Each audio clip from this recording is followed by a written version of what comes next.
Hello student, welcome to Nivan math academy. आज का हमारे पास टॉपिक है दिस थ्योरम। सबसे पहले हम ये थ्योरम समझते हैं, फिर इसके प्रूफ पर चलेंगे। और जैसा कि आप देख रहे हो यहाँ पे 3 पार्ट है। क्लियर बेटा?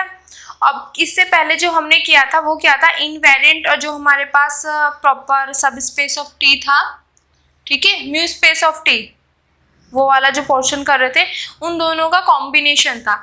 यहाँ पे क्या है, रिड्यूस, और जो आपको ये चीज दिख रही है इसको क्या बोलते हैं, म्यू स्पेस ऑफ टी। ठीक है, सिर्फ स्केलर पर डिपेंड करता है। यहाँ पे म्यू स्पेस ऑफ टी, और यहाँ पे अगर ये स्केलर है तो म्यू का conjugate space of T star. इस तरीके से इसको पढ़ना होता है। ठीक है बेटा? तो वहां पे तो हमने invariant then mu space of T के बारे में बात की थी, उनका रिलेशन था, उससे रिलेटेड थ्योरम थी। यहाँ पे हम करने वाले हैं रिड्यूस भी है, नॉर्मल ऑपरेटर भी है, और म्यू स्पेस ऑफ टी भी है, उनका पूरा का पूरा कॉम्बिनेशन है। ठीक है, तो हम देखते हैं कि किस तरीके से इनके क्या पार्ट हैं और फिर उनका प्रूफ करते हैं। क्लियर बेटा? अब देखो, if T is a normal operator, T मेरे पास क्या है बेटा, नॉर्मल ऑपरेटर। नॉर्मल ऑपरेटर है, देखिए इसका क्या मतलब है कि वो अपने ही एडजॉइंट के साथ क्या कर रहा होगा, कॉम्यूट। इतना क्लियर? देन अगर टी मेरे पास नॉर्मल ऑपरेटर होता है, then the mu space of T reduce T. हमें म्यू स्पेस ऑफ टी के बारे में भी पता है एंड रिड्यूस का भी पता है। क्लियर? एंड इक्वल ये वाला mu space of T, mu space of T equal to होगा म्यू का conjugate space of T star.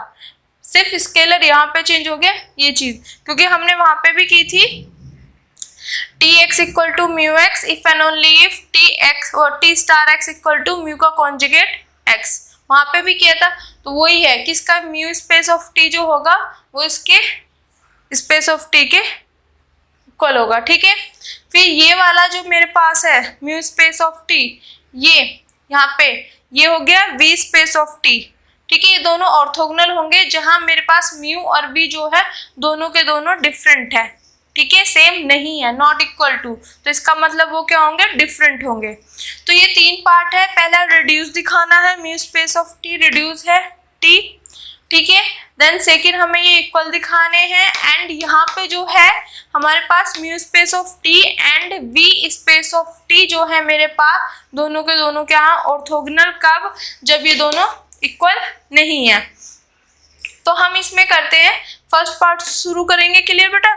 और प्रूफ में सबसे पहले जो चीजें हमें गिवन होती है हम वो चीजें लिखते हैं। तो हमें यहाँ पे सिर्फ इतना गिवन है कि हमारे पास t जो है एक नॉर्मल ऑपरेटर है। अगर t नॉर्मल ऑपरेटर है तो t star equal to t star t, मतलब वो ये ऑपरेटर अपने ही एडजॉइंट के साथ क्या कर जाएगा बेटा, commute. This is equation number first. Now part first का हम प्रूफ देखेंगे पहले। ठीक है, पार्ट फर्स्ट में हमें क्या प्रूफ करना है, mu spaces of T reduce T, कि जो मेरे पास म्यू स्पेस ऑफ टी है वो रिड्यूस करता है टी को। ठीक है, अब देखो, जब हमने रिड्यूस वाले पोर्शन पढ़ा था पहले, तो हमारे पास ये था रिड्यूस का, अगर मतलब m मेरे पास था, अगर m रिड्यूस करता है t को तो हम क्या कहते थे कि बोथ m और m का ऑर्थोगोनल कॉम्प्लीमेंट इज इनवेरिएंट हो अंडर t। ठीक है, उसके बाद ये जो डेफिनेशन थी इसके ही बेस पर हमने एक थ्योरम की थी, और वहां पे इस डेफिनेशन को हमने दूसरी डेफिनेशन या रिजल्ट बोल सकते हो आप, उसमें कन्वर्ट कर दिया था। तो वहां पे हमने क्या बोला था कि मेरे पास m क्या है, मेरे पास क्लोज्ड लीनियर सब स्पेस। ऑब्वियसली हम इनवेरिएंट पढ़ रहे हैं तो सबसे पहले हम हिल्बर्ट स्पेस का एक ऑपरेटर देन क्लोज्ड लीनियर सब स्पेस लेते हैं। तो मेरे पास कोई भी क्लोज्ड लीनियर सब स्पेस होगा m हिल्बर्ट स्पेस का, वो reduces an operator t if and only if m is invariant under t and t star. तो हमने उसमें उसको कन्वर्ट कर दिया था। ये हमारे पास थ्योरम भी है। ठीक है बेटा? तो इन चीजों को समझो। अब मेरे पास देखो, यहाँ पे म्यू स्पेसिस ऑफ टी है, रिड्यूस टी, जो म्यू स्पेस है ये चीज हमें दिखाना, रिड्यूस टी। तो हमारे पास क्या थ्योरम है कि अगर कोई भी क्लोज्ड लीनियर सब स्पेस जो है हिल्बर्ट स्पेस का, अगर वो रिड्यूस करता है किसी ऑपरेटर t को, तो इफ एंड ओनली इफ का केस है कि m इज, जो यहाँ पे क्लोज्ड लीनियर सब स्पेस होता है is invariant under T and T star. तो यहाँ पे अगर हमें किसी को प्रूफ करना हो कि वो रिड्यूस हो रहा है तो हम ये चीज दिखा देते हैं।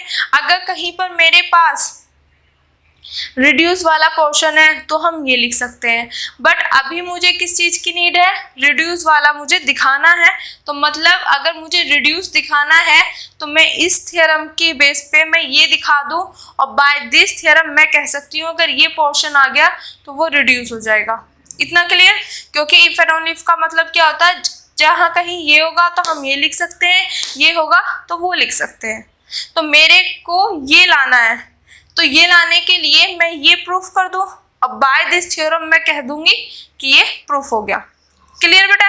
या आप मतलब माइंड में कैसे सेट रखो कि अगर रिड्यूस की बात आ रही है, दो केस है हमारे पास, दो डेफिनेशन है, या तो हम दिखा दें कि m और उसका ऑर्थोगोनल कॉम्प्लीमेंट इनवेरिएंट होंगे अंडर t, या दूसरी जो हमारे पास है कि m जिसकी हम बात करें क्लोज्ड लीनियर सब स्पेस की, वो इनवेरिएंट हो t या उसके एडजॉइंट में। ठीक है, तो ये ज्यादा इजी होती है, सी का यूज करेंगे। अब देखो यहाँ पे m की जगह मेरे पास क्या है, म्यू स्पेस ऑफ t, और यहाँ पे जब भी हम इनवेरिएंट वाला क्वेश्चन करते हैं तो बेटा हमारे पास तीन कंडीशन होती है। Clear?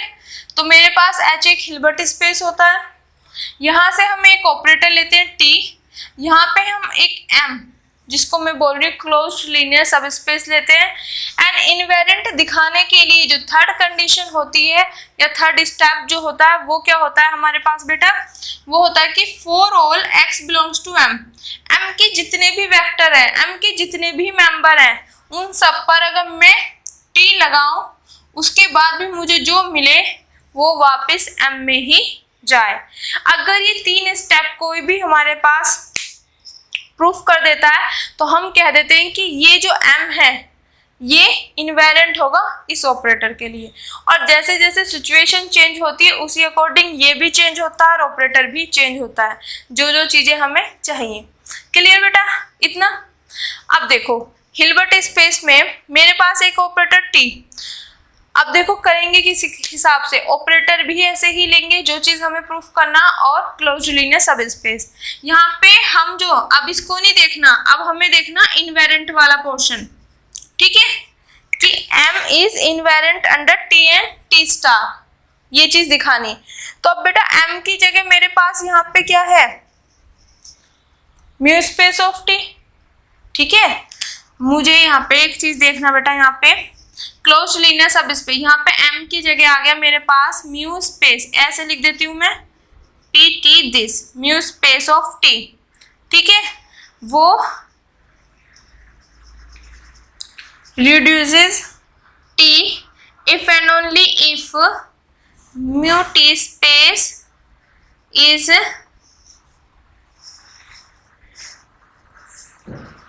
invariant under t and t star. अब देखो यहाँ पे ये शो नहीं हो रहा, एक मिनट बेटा, यहाँ पे लिख देती हूँ t एंड t स्टार। देखो इस थ्योरम का यूज कर रहे थे तो मेरे को जो जो चीजें मुझे इस यहाँ पे इस पोर्शन में दिया हुआ है मैं उसमें रिप्लेस करूंगी। m की जगह मेरे पास है यहाँ पे म्यू स्पेस ऑफ t, तो mu space of t reduces t। ठीक है, इतना क्लियर? क्योंकि यहाँ पे रिड्यूस जो कर रहे हैं वो t को कर रहे हैं, अगर कोई और ऑपरेटर होता तो इसकी जगह मैं वो ऑपरेटर लेती। ठीक है बेटा, तो t आ गया यहाँ पे। अब देखो इफ एंड ओनली इफ का केस, अब m की जगह म्यू स्पेस ऑफ t, ठीक है, इज इनवेरिएंट अंडर, अब t ऑपरेटर है तो t और उसका एडजॉइंट। तो हमारे मेन टारगेट ये प्रूफ करना है, तो इसके लिए मैं प्रूफ करूंगी दिस। तो इसमें सबसे पहले first for this we will prove that, देखो बेटा वही चीज लिखी मैंने जो मैंने अभी बोला है ना, इसको प्रूफ करना है। तो इसके लिए हम प्रूफ करेंगे कि mu space of t invariant होगा under t and t star. Clear? तो अब देखो इस म्यू स्पेस ऑफ t को अंडर t भी दिखाना है, t स्टार भी दिखाना है इनवेरिएंट। तो पहले मैं ये दिखा दूं कि वो इनवेरिएंट होगा अंडर t, फिर मतलब t के बाद t के दिखाने के बाद हम दिखाएंगे t स्टार के लिए। इतना क्लियर?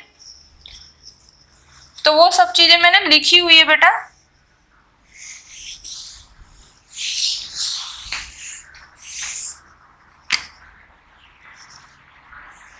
ओके, तो यहाँ से ये चीज दिखानी है, इसका मतलब मुझे ये दिखाना है और इसको इन दोनों के लिए दिखाना है। तो पहले मैं इसको टी के लिए दिखाऊंगी, फिर इसको टी स्टार के लिए दिखाऊंगी। तो firstly to prove that mu space of T is invariant under T. अब देखो इनवेरिएंट वाले मैंने आपको ये 3 कंडीशन बता दी। फर्स्ट, मेरे पास ऑपरेटर होना चाहिए, तो मेरे पास यहाँ पे ऑपरेटर टी है। सेकेंड, एम यहाँ पे मेरे पास क्या है बेटा, म्यू स्पेस ऑफ टी। अब देखो यहाँ पे जो हम एम ले रहे थे बेटा, वो मेरे पास क्या था, क्लोज्ड लीनियर सब स्पेस। तो अब यहाँ पे मेरे पास क्वेश्चन उठता है, क्या mu space of T closed linear सब स्पेस होगा? देखो लीनियर सब स्पेस, देखो यहाँ पे म्यू स्पेस ऑफ टी क्या होता है, मेरे पास नल स्पेस होता है ऑफ टी माइनस के म्यू आई ऑपरेटर जो होता है उसका नल स्पेस होता है, हिल्बर्ट स्पेस में ही जाता है। इस तरीके से ये हो गया हिल्बर्ट स्पेस है, हिल्बर्ट स्पेस टी माइनस के म्यू आई। तो इसका जो ये ऑपरेटर है, इसका जो हमारे पास नल स्पेस होता है उसी को हम बोलते हैं म्यू स्पेस ऑफ टी। ठीक है, अब देखो म्यू स्पेस ऑफ टी किसके इक्वल गया, नल स्पेस ऑफ दिस। और हमारे पास जो होता है हिल्बर्ट स्पेस में जो नल स्पेस ऑफ टी होता है वो क्या होता है हमारे पास, क्लोज्ड लीनियर सब स्पेस। तो हमारे पास इसका मतलब अगर इसका नल स्पेस जो है हमारे पास वो क्लोज्ड लीनियर सब स्पेस है, तो इसका मतलब ये भी क्या हो गया मेरे पास, क्लोज्ड लीनियर सब स्पेस। इतना क्लियर बेटा, यहां तक कोई डाउट? ठीक है, मेन टारगेट पहला था ऑपरेटर, ऑपरेटर ऑलरेडी मेरे पास है, लेके चल रहे हैं हिल्बर्ट स्पेस का। शुरू में ही गिवन है कि टी नॉर्मल ऑपरेटर है, ऑपरेटर मिल गया मुझे। सेकंड, मुझे यहाँ पे जो ये है एम की जगह क्या आएगा, म्यू स्पेस ऑफ टी। और ये भी पता चल गया म्यू स्पेस ऑफ टी क्या होता है मेरे पास, क्लोज्ड लीनियर सब स्पेस। क्यों?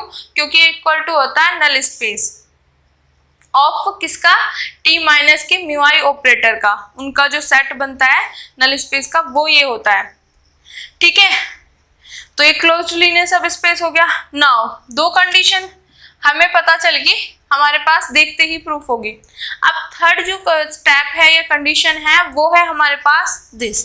तो जब यहाँ पे m की जगह म्यू स्पेस ऑफ t आया, तो बेटा यहाँ पे भी तो m की जगह म्यू स्पेस ऑफ t आएगा। ठीक है, और यहाँ पे भी ओके। मैंने बोला था जैसे ही हमारे पास जो जो चीजें हो, ऑपरेटर की जगह कोई दूसरा ऑपरेटर हो वो रखो, स्पेस जो क्लोज्ड लीनियर सब स्पेस m की जगह अगर कोई और हो तो वो रखो। ठीक है, थर्ड कंडीशन में फिर उसी अकॉर्डिंग चेंज कर दो। ये 2 केस हो गए हमारे पास। नाउ दिस, अब इसे प्रूफ कर दूं तो मैं कह सकती हूँ कि ये जो मेरे पास म्यू स्पेस टी है वो इनवेरिएंट हो जाएगा अंडर टी, क्योंकि इनवेरिएंट के लिए मेरे को 3 कंडीशन देखनी होती है। फर्स्ट कंडीशन ऑपरेटर, सेकंड जो है जो हम ले रहे हैं यहाँ पे वो क्लोज्ड लीनियर सब स्पेस होना चाहिए, एंड थर्ड दिस। अब थर्ड में क्या होता है बेटा कि जो ये म्यू स्पेस ऑफ टी है या हम जो यहाँ पे हम लेके चलते हैं वो क्या होता है, इसके जितने भी वेक्टर हैं उन पे मैं ये ऑपरेटर लगाऊं और वो वापस मुझे इसमें ही मिल जाए। ठीक है, तो मुझे क्या दिखाना है कि इसके सभी वेक्टर के लिए ये चीज हो।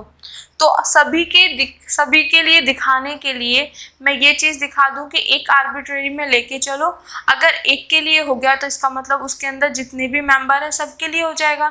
तो वही चीज मैंने यहाँ पे लेट कर ली कि x belongs to mu space of t। ठीक है, और मेरा मेन टारगेट रहेगा कि इस पे t लगाऊं और ये वाला इसके अंदर मैं पहुंचा दूं। इतना क्लियर बेटा? अब बेटा इधर से हो गया है तो मैं इसको रफ कर देती हूँ। क्लियर, ये वाला यहाँ से कर देती हूँ रफ।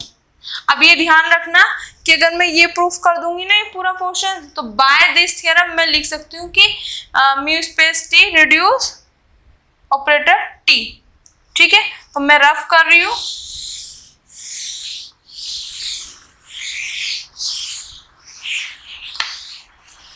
देखो बेटा इतना हो गया, तो मैंने यहाँ से ये वाला पोर्शन ले लिया। अब देखो कोई भी member mu space of T में जा रहा है तो वो कब जाता है, या तो हम नल स्पेस वाला वो पोर्शन देखते हैं और उसी को हमने सॉल्व करके सिंप्लीफाई करके हमने फॉर्म बनाई थी वो क्या थी मेरे पास, T X equal to mu X.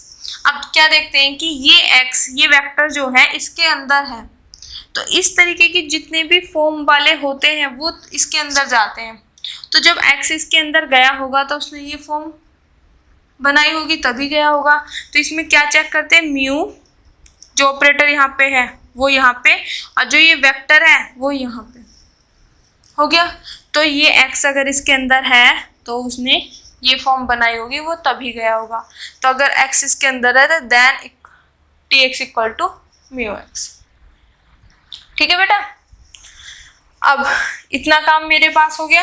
अब नाउ मैंने आपसे बोला यहाँ तक का तो हमने इससे प्रोसीजर कर लिया, अब मुझे किसको लेके जाना है, मेरा मेन टारगेट रहेगा टी एक्स को इसके अंदर लेके जाना, म्यू स्पेस ऑफ टी के अंदर टी एक्स को लेके जाना है। और बेटा म्यू स्पेस ऑफ टी जो है उसने ये बात बोल दी कि अगर मेरे अंदर आपको एंट्री करनी है तो T X equal to mu X, T Y equal to mu Y, T Z equal to mu Z, इस तरीके की जो तुम फॉर्म बनाओगे तभी मेरे अंदर एंट्री कर सकते हो। तो टी एक्स जो वेक्टर है मेरे पास, ठीक है बेटा, टी एक्स जो मेरे पास वेक्टर है, अगर इसको इसके अंदर जाना होगा तो इसको वो फॉर्म बनानी होगी। ठीक है, अब देखो फॉर्म के लिए किस तरीके से याद रखना है, म्यू यहाँ पे, ये ऑपरेटर यहाँ पे, और जो ये वेक्टर है इसको लिख देते हैं हम यहाँ पे। ठीक है, एक्स के केस में वही चीज की थी, क्लियर। तो इसका मतलब इसको इसके अंदर पहुंचाने के लिए मुझे ये दिखाना पड़ेगा। ठीक है, तो इसको दिखाने के लिए मैं ये वाला पोर्शन लेके चलूं और इसके इक्वल दिखा दूं। अगर ये आ जाएगा तो मैं ये कह सकती हूँ, क्लियर बेटा। तो उसी के लिए टी एक्स मैं लेके चली, क्लियर बेटा, समझ आया क्यों लेके चले, इसलिए लेके चले। अब जैसे मैं ये लेके चली तो T as it is, T X की वैल्यू क्या बेटा, म्यू एक्स के इक्वल म्यू एक्स। अब देखो टी मेरे पास क्या है, लीनियर ऑपरेटर। जब लीनियर ऑपरेटर है बेटा तो इसके ये अंदर अगर यहाँ पे कोई स्केलर है तो ये बाहर आ जाता है और ऐसे। ठीक है, तो अगर मेरे पास यहाँ पे म्यू क्या है, एक स्केलर है, तो ये बाहर आ जाएगा टी एक्स। इतना क्लियर। अब देखो टी एक्स ये लेके चली थी और इसके इक्वल ही आ गया। अब चेक करो क्या यही फॉर्म में, T X equal to mu T X, तो मैंने इसको इसके इक्वल दिखा दिया। तो इसका मतलब अगर ये वाला फॉर्म आ गई मेरे पास तो ये जो वेक्टर है ये कहाँ चला जाएगा, म्यू स्पेस ऑफ टी में। ठीक है बेटा, ये तो मैंने दिखा दिया इससे। अगर बाई चांस आपको कंफ्यूजन हो रही है कि इस तरीके से कैसे आया, तो एक तो इससे चेक कर लो, जो ये वाला पोर्शन है ना कि इसको इसके इक्वल दिखा दिया, हो गया, तो ये इसके अंदर चला जाएगा।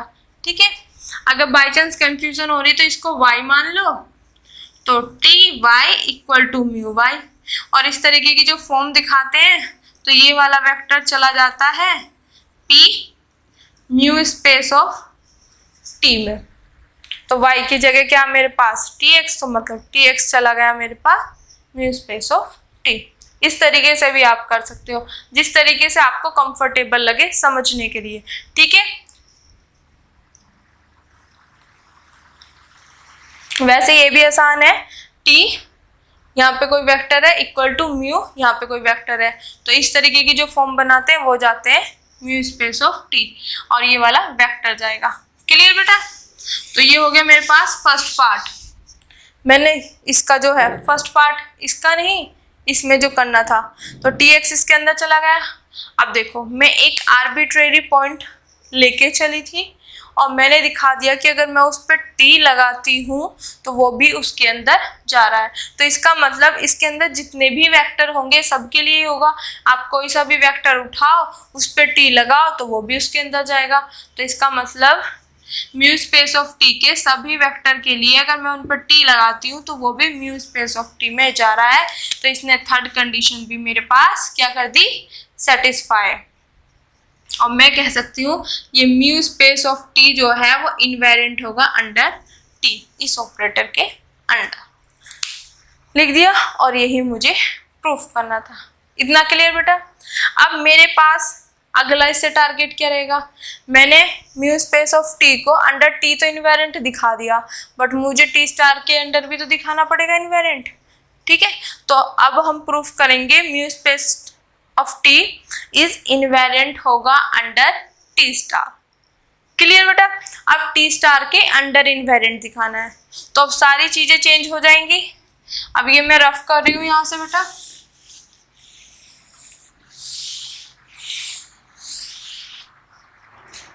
देखो अब इन्वेरिएंट दिखाना है, यहाँ पे बेटा टी स्टार है, एम तो सेम है पर ऑपरेटर चेंज हो गया। तो अगर इन्वेरिएंट दिखाना है तो इन्वेरिएंट की तीनों के तीनों स्टेप या तीनों की तीनों कंडीशन हमें सेटिस्फाई करानी होगी, तभी वो उसके अंदर हम बोल सकते हैं कि वो इन्वेरिएंट होगा। ठीक है, तो इन्वेरिएंट में मेरे पास एक क्या होना चाहिए, ऑपरेटर। अब ऑपरेटर क्या हो गया यहाँ पे, T star, according to condition change करना है। ठीक है, सेकंड मेरे पास एम जो कि क्लोज्ड लीनियर सब स्पेस है, यहाँ पे मेरे पास क्या है, म्यू स्पेस ऑफ टी, ये भी मेरे पास क्या होता है, क्लोज्ड लीनियर सब स्पेस होता है। क्यों, क्योंकि ये इक्वल टू होता है null space of T minus के म्यू आई ऑपरेटर। ठीक है, उसका नल स्पेस होता है। ठीक है, हिल्बर्ट स्पेस में तो वो मेरे पास क्या हो जाता है, क्लोज्ड। ठीक है, देन थर्ड कंडीशन मेरे पास क्या होगी, फॉर ऑल, एम की बात आती है ना, यहाँ पे एम है this mu space of T, इसके हर एक वेक्टर के लिए अगर मैं उस पे ये ऑपरेटर लगाऊं तो वो वापस मेरे पास इसी में चला जाए। ठीक है, यही होता है ना, टी होता है एम होता है, टी की जगह टी स्टार, एम की जगह दिस, तो फॉर ऑल एम की जगह दिस। अब देखो इन वेक्टर्स पर जो भी इसके जितने वेक्टर्स हैं उन पर अगर मैं ये ऑपरेटर लगाऊं और जो भी मुझे मिले वापस इसी में आ जाए, तो इसका मतलब थर्ड कंडीशन भी क्या हो जाएगी, सेटिस्फाई। यही होती है ना। क्लियर बेटा, अब देखो ये दोनों तो ऑपरेटर है हिल्बर्ट स्पेस का, क्लोज्ड लीनियर सब स्पेस है, इतना क्लियर। अब मेन बात आती है दिस, ये प्रूफ करना। ठीक है, तो इसके लिए हम क्या करेंगे, जब उसके सभी वेक्टर की बात आ रही है तो किसी एक आर्बिट्रेरी को लेके चलेंगे, अगर उसके लिए तो फिर सब के लिए। तो मैंने मान लिया कि यहाँ पे x बिलोंग कर रहा है इससे। ठीक है, अगर x इसके अंदर है तो इसके अंदर किस टाइप के फॉर्म वाले जाते हैं, tx equal to mu X. ठीक है, तो p t म्यू, तो यहाँ पे t इक्वल टू म्यू, और जो भी वेक्टर इसके अंदर होगा वो यहाँ पे tx equal to mu X वाले। क्लियर, तो इसका मतलब ये इसके अंदर है तो tx equal to mu X वाली फॉर्म में होगा, तभी तो इसके अंदर गया है, तो वो चीज हमने लिख दी। इतना क्लियर बेटा। अब मैंने ये चीज तो ले ली, पर मेरा मेन टारगेट क्या रहेगा कि अगर मैंने x बिलोंग कराया है इससे, मतलब इसके अंदर है, तो मेरा मेन टारगेट रहेगा दिस, टी स्टार x को इसके अंदर पहुंचाना। ठीक है, क्योंकि वो यही तो कह रहा है इसके जितने भी वेक्टर हैं उन पे अगर टी स्टार लगाते हैं और उसके बाद जो मिलता है वो भी उसके अंदर जाए, तभी कंडीशन सेटिस्फाई होगी। तो हमने एक ले लिया, पर मेरे पास ये आ गया, तो मेरा मेन टारगेट तो ये है ना, इसको इसके अंदर ले जाना। ठीक है, अब देखो बेटा, इसको इसके अंदर ले जाना है, तो इसने मेरे से क्या कहा, इसने कहा कि भाई मेरे अंदर आप तभी आ सकते हो जब इस तरीके की फॉर्म बनाओ, tx equal to mu X, ty equal to mu Y, इस तरीके की अगर आप फॉर्म बना जाते हो तो मेरे अंदर आ जाना, अदरवाइज नहीं आ पाओगे। क्लियर बेटा, तो हम देखेंगे कि इस वेक्टर को इसके अंदर जाना है, तो इसके अंदर जाने के लिए इसको क्या करना पड़ेगा, यहाँ पे म्यू, यहाँ पे टी। ठीक है, म्यू यहाँ पे टी यहाँ पे। अब जिस वेक्टर को इसके अंदर लेके जाना है तो वो वेक्टर ये वाली कंडीशन अगर दिखा देगा फॉर्म, तो ये इसके अंदर चला जाएगा। ठीक है, बात समझ आई। इसको मुझे इसके अंदर लेके जाना है, तो इसके अंदर ये कब जाएगा, जब tx equal to mu X की फॉर्म में हो या ty equal to mu Y की फॉर्म में हो। ठीक है, तो इसके लिए क्या है, म्यू यहाँ पे t यहाँ पे होता है, और जिस भी वेक्टर को इसके अंदर लेके जाना होता है वो वेक्टर यहाँ लग जाता है। अगर मैं ये चीज दिखा दूं तो मेरा काम बन जाएगा। तो उसके लिए इन्होंने क्या किया, ये वाला पोर्शन लेके चले। ओके, अब मैं इसको इसके इक्वल लेके आऊंगी। अगर ये आ गया तो मैं बोल सकती हूँ कि दिस बिलोंग्स टू दिस। इतना क्लियर? लेके चले बेटा। अब देखो टी है, ये एक साइड हो गया, T T star, T star की वैल्यू मेरे पास, सॉरी टी स्टार की वैल्यू क्या है मेरे पास, टी स्टार टी, यहाँ पे इसकी वैल्यू रख दी। रखने के बाद टी स्टार यहाँ पे ये टी एक्स हो गया, टी एक्स की वैल्यू किसके इक्वल, म्यू एक्स। अब देखो टी स्टार भी मेरे पास क्या होता है, लीनियर ऑपरेटर। अगर लीनियर ऑपरेटर है और यहाँ पे कोई स्केलर है तो वो बाहर आ जाएगा और ये ऐसे है, ठीक है। तो यहाँ पे मेरे पास म्यू स्केलर है तो ये बाहर आ गया, ये ऐसे। अब देखो टी स्टार एक्स ये लेके चले इक्वल टू म्यू दिस में ले आए, तो इसका मतलब ये कहाँ किससे बिलोंग कर गया, इससे। तो वही चीज मैंने यहाँ पे लिख दी कि this belongs to mu space of T, ठीक है। अब वही चीज मैं बोल रही हूँ, अगर बाई चांस आपको कंफ्यूजन हो रहा है तो आप ये दिखा सकते हो यहाँ पे, ये y दिस y, तो T Y equal to mu Y, और इस टाइप के जितने भी वेक्टर होते हैं वो कहाँ जाते हैं मेरे पास, म्यू स्पेस ऑफ टी में। क्लियर बेटा? तो इसका मतलब y चला जाएगा mu space of T, y की वैल्यू क्या, दिस। ऐसे भी कर सकते हो समझने के लिए, अगर ऐसे समझ जाओगे तो बहुत अच्छी बात है, क्योंकि ये वेक्टर है, इसको इसके अंदर ले जाना है। तो ये कब जाएगा वेक्टर, जब ये इस तरीके की फॉर्म में होगा, T this vector equal to mu this vector. इसने ये वाली फॉर्म दिखा दी तो T this vector equal to mu this, तो ये बिलोंग कर जाएगा म्यू स्पेस ऑफ टी। तो यहाँ पे जैसे ही ये म्यू स्पेस ऑफ टी में गया तो मेरे पास ये थर्ड कंडीशन सेटिस्फाई होगी। कैसे? क्योंकि एक आर्बिट्ररी लेके चली थी और उस पर मैंने टी स्टार लगाया तो वो भी उसके अंदर चला गया। तो इसका मतलब इसके अंदर जितने भी वेक्टर होंगे अगर मैं उन पे ये ऑपरेटर लगा दूं, ठीक है, और जो भी मुझे मिले वो वापस उसी में जाएगा। इतना क्लियर? तो ये थर्ड कंडीशन मेरे पास सेटिस्फाई होगी। तो इसका मतलब मैं क्या कह सकती हूँ कि जो मेरे पास ये म्यू स्पेस ऑफ टी है वो क्या होगा, इनवेरिएंट होगा अंडर दिस ऑपरेटर, जो यहाँ पे ऑपरेटर है। तो वही ये mu space of T is invariant under T star, ठीक है बेटा। तो मैंने ये चीज दिखा दी बेटा। अब यहाँ पे ध्यान देना, मैंने दिखा दिया पहले कि mu space of T is invariant under T, दिखा चुके। सेकेंडली मैंने दिखा दिया कि mu space of T is invariant under T star, ये भी दिखा दिया। अब देखो ये दोनों चीज मैंने अगर दिखा दी कि वो टी के अंदर भी इनवेरिएंट है और टी स्टार के अंदर भी, तो इसका मतलब क्या है मेरे पास, mu space of T reduce T, यही तो होगा। क्योंकि हमने बाय जो यहाँ पे मैंने थ्योरम लिखी थी स्टार्टिंग में, वो थ्योरम क्या कहती है कि अगर mu space of T reduce T दिखाना है मुझे तो मैं दिखाऊंगी, इफ एंड ओनली इफ का केस था कि ये इज इनवेरिएंट अंडर दिस, और ये चीज मैंने दिखा दी है। दोनों केस अंडर टी के भी इनवेरिएंट है, अंडर टी स्टार के भी इनवेरिएंट है। और जैसे ही ये हुआ तो इफ एंड ओनली इफ में ये हुआ तो इसका मतलब ये रिड्यूस कर गया। तो जो हमारे पास फर्स्ट पार्ट था बेटा वो तो हमने कर लिया पूरा। अब हम करेंगे इसका सेकंड पार्ट। क्लियर बेटा?